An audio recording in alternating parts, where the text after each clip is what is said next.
Today we're going to talk about the Grudge petrol generator range. Now we have these in 3 kVA, 7 kVA and 9 kVA. Now, this is the 9 kVA unit here. So they all are very similar. They have the same control panel on them. The only difference really, of course, is the size of the engine and the alternator itself. So we'll just go over this panel here. So it's a very easy to read front panel on these. And you can see these ones have an electric start, so simple key switch here. So the 7 kVA and the 9 kVA are electric start. The 3 kVA is a pull start only.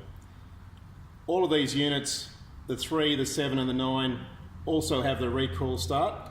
So if you were to run out of battery power to start it, you can always pull start these quite easily.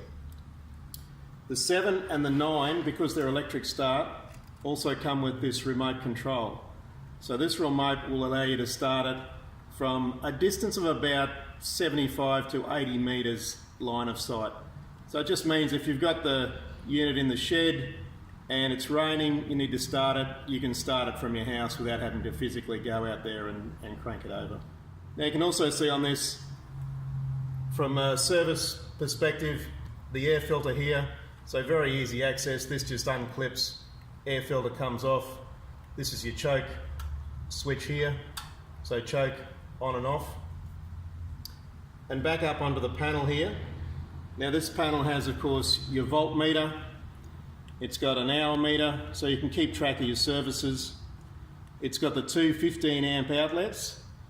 So these will take the 15 and the 10 amp plugs. A lot of the larger power tools now run 15 amp plugs on them, so this will cover off both of those. You've got the 2 outlets. You've got a circuit breaker as well as an RCD, or an earth leakage. So that's all built into one unit there. Also on these ones, you've got a 12 volt output. So the unit comes with a cable that plugs into here with 2 alligator clips on the end, and that will give you a 12 volt output. So if you're charging batteries separately, you can do that automatically from here. That's a circuit breaker for your DC 12 volt side, and you've also got the green indicator lamp here that tells you that the unit is producing power. Okay, so these units have a 16 litre top mounted tank, so easy access to refuel. They come with a fuel indicator here as well. Now one of the advantages of these units is that they're nice and portable. You can see they've got large front wheels on them there, and a simple handle mechanism which allows you to lift it up and move it quite freely around. It's well balanced, so it's nice and easy to shift.